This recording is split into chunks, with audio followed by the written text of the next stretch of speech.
This video is about how to forgive your abuser after an abusive relationship is ended. It can be very upsetting, life-changing, when you realise you're in an abusive relationship, when you've broken up from an abusive relationship. It can be it's very easy to get into an abusive relationship, but almost impossible to get out of one. There can be a lot of pain that's caused, a lot of suffering during the relationship, after the relationship, particularly if you're not aware that you're in an abusive relationship like me and you sort of understand it afterwards. There's a lot of work that you need to do, there's a lot of questions that you have as to how it might impact your mental health long term, how much you've really been affected by it, how much trauma there is, if you're suffering post-traumatic stress, that you can build up a lot of anxiety, a lot of anger. It can really stop you from moving on, working out how to move on, and deep down hatred for your abuser, fear still for your abuser. There can be a lot of emotions that run through when after you've broken up with your abuser. But ultimately, what I think helped me the most was forgiving my abuser.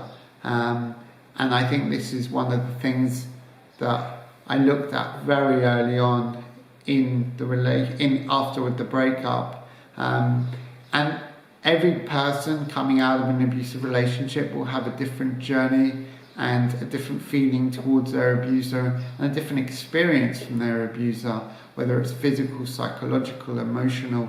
Maybe they stole a lot of money from you, maybe there could be a lot of different angles at play. Some people will find it very, very, very difficult to forgive and to let go of all of the trauma that they suffered. And don't pressure yourself into getting to that point. Don't force that forgiveness. It will not help you. There is no shortcut to forgiveness. But I can tell you that once you forgive, then they no longer have control over you and you can move on with your life.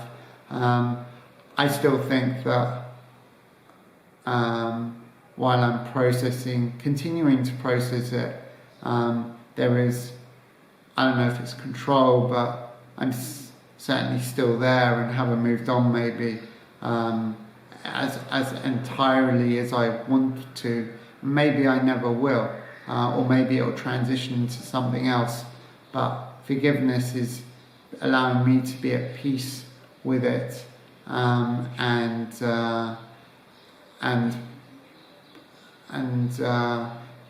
keeping positive energy instead of focusing on negative energy and blaming myself. I think that's one of the other key things is don't blame yourself. It's not your fault that you got into that abusive relationship. It's not your fault that you suffered, that you allowed that suffering to happen. It's not your fault that you may have had children, that you may have given the money, that you may have, a lot of things may have happened. It's not your fault.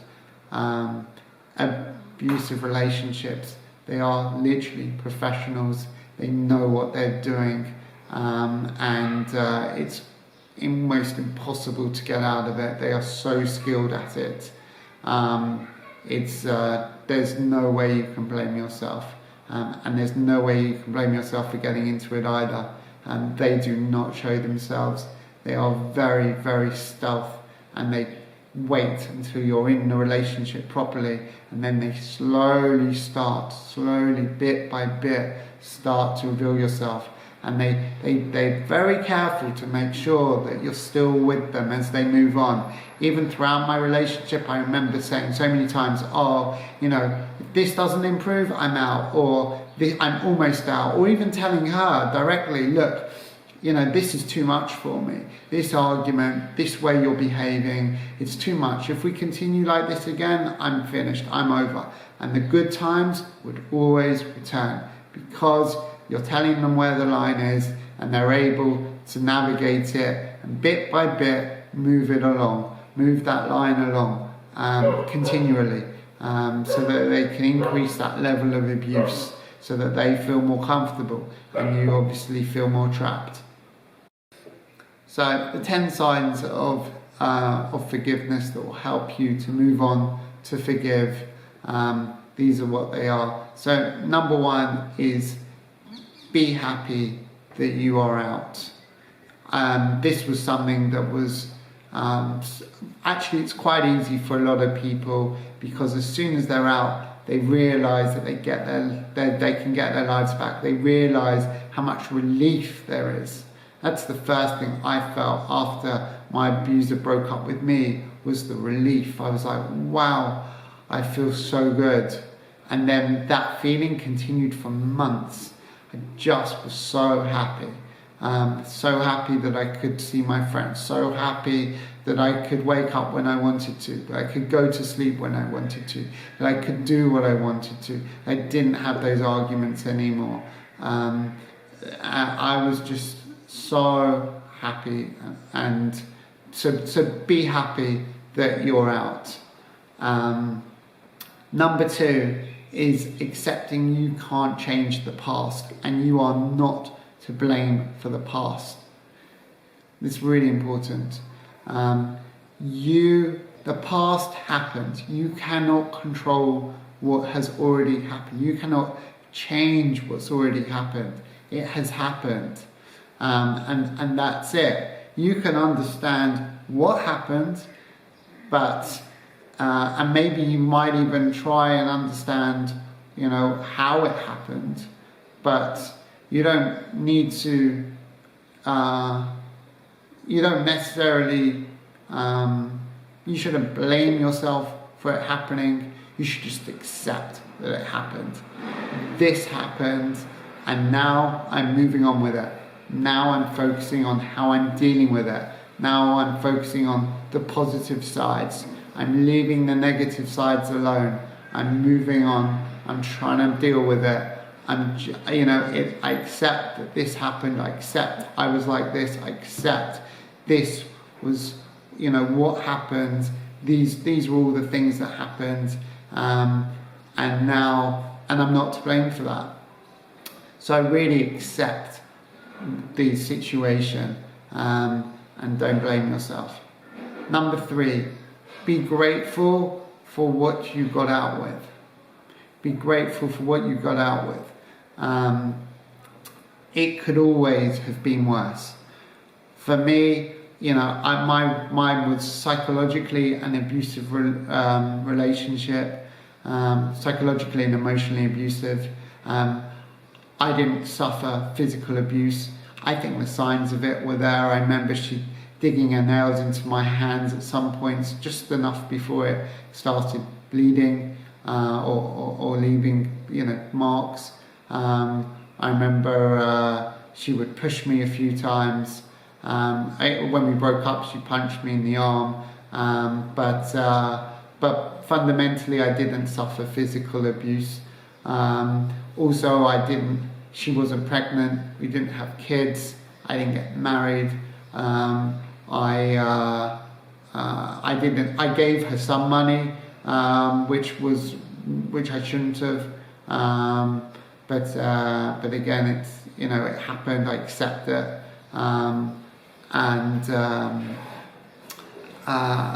But I didn't give her all of my money. She didn't steal. She didn't steal all of my money. I didn't end up poor. I didn't end up homeless. I didn't end up with no friends. I was able to reconnect with them. So really think of, what you got out with, what you still got out with, what you were able to keep, and fundamentally, you got to get your life back. That's what you got back, is your life, or some new version of it, but still that. For me, I'm particularly grateful. My gratefulness goes beyond that in terms of I'm actually grateful that I was in that relationship. As bad as it was, as much as I suffered, I feel very grateful and happy that I actually experienced that. Because I think that life is full of experiences, and whether they're negative or positive, you can really grow from it. And actually, from my experience, the more negative experience that you may have had, or that I've had, people passing away, this abusive thing, it actually makes you value life much more, appreciate life, appreciate your friends, appreciate what you have, being grateful for everything in your life. And without this really negative experience, I would not be as happy or as grateful as I am right now. So being grateful is really a really strong point. I'm really, thankful to my abuser for allowing me to be more grateful about life. Also allowing me to see, what I want in my life. What is a good relationship? What is a bad relationship? How I want my life to be. It really made me pause and think, okay, that was really close. What now I've got the rest of my life ahead of me. What do I want it to be? Am I doing the right things with my job, with my life, with my friends, where I'm living? Is this really driving my happiness?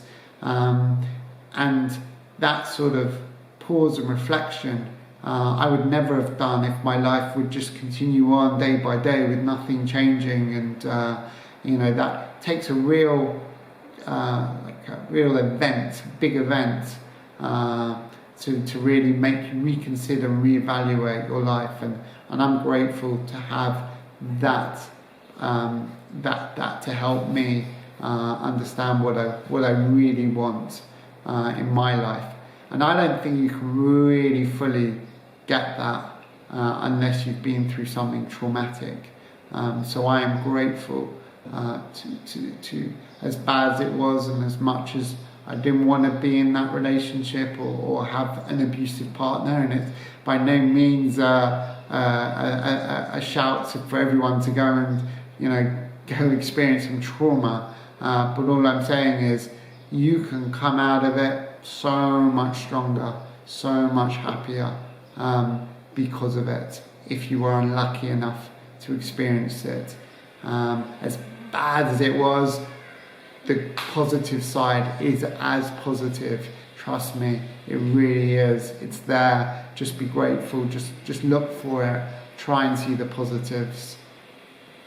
Number 4 is it's okay to be angry. Anger is a real strong emotion, and you feel like, that you've been wronged in some way, that they've been able to move on, that they've been able to get away with this. I felt that, she was like a criminal out there who's not, dealing with the crimes that she's committed to people. She's changed people's lives. She's destroyed people's lives. But she's still walking around happy, and dating again, relationships again, causing more trauma, more problems on other people. And I felt really angry about that. And it actually took me about 6 or 7 months to feel that, because I didn't really feel angry. I read it's really good to feel angry to get to forgiveness, and I was like, okay, I need to feel angry. Let's feel angry. Let's force the anger. It doesn't work like that.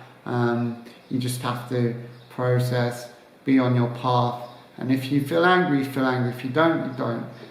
If you forgive, you forgive. If you don't, you don't. These are just ways of how it can help you to get to that point. Anger, too much anger means that you're allowing them to control you still. You're still there, you're still tied to them. You've got this chain around your leg, and you're dragging them around with you wherever you go. That's what too much anger is. You want to feel the anger, you want to accept it, you want to, and you really need to, find a way to then let it go, to let that anger go. And the way I let it go was just thinking, well, actually, this is completely irrational thoughts. You know, she is not happy. She is not walking around free. She is totally trapped in herself, completely oblivious or unable to change how she thinks or how she is as a person. She will bring her problems everywhere with her. She will take her issues to the next relationship, and she is imprisoned herself. So she is suffering more than anyone. And that also made me feel more forgiving towards her as a result, because I was thinking, wow, she's really suffering. Like, I feel like I was suffering and I'm still suffering and I'm dealing with it. But my God, this poor girl, she's really going to have a tough life. And I'm delighted to not be part of it. But I really, really hope, I really wish her all the best, because I don't want any bad things to happen to anyone, and I just want her to find a way to be happy, to be calm, to be the good person that she showed me half of that time, that person that I liked being with so much, that real happy girlfriend, that caring, loving, amazing girlfriend, that 50%, I just wish her to be that all the time, because that would make her the most amazing person ever, and she wouldn't cause any harm to anyone else.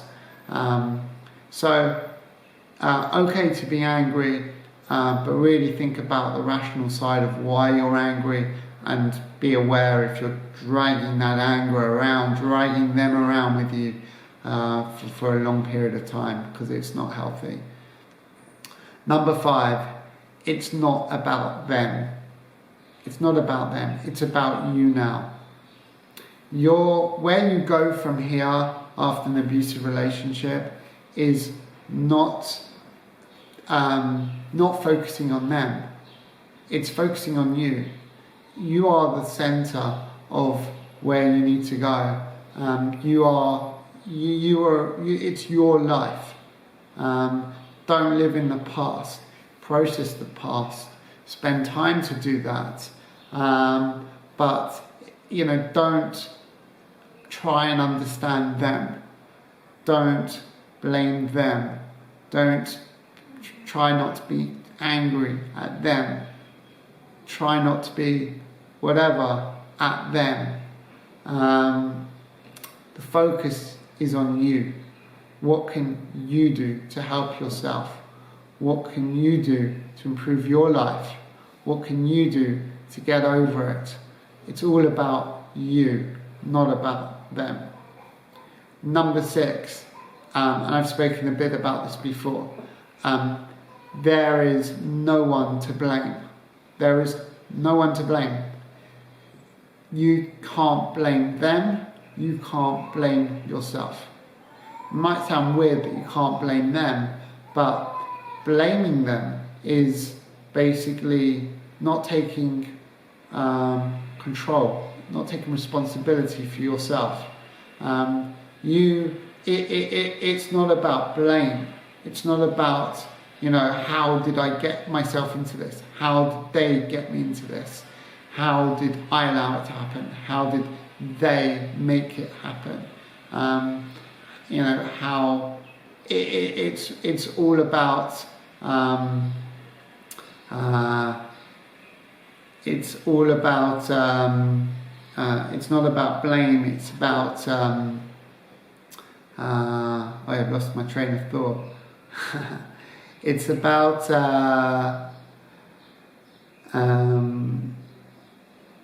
not about blame. It's about accepting. It's about accepting that it happened. It's about accepting this is who they are. It's about accepting this is who you were. It's about accepting the situation and literally saying it happened.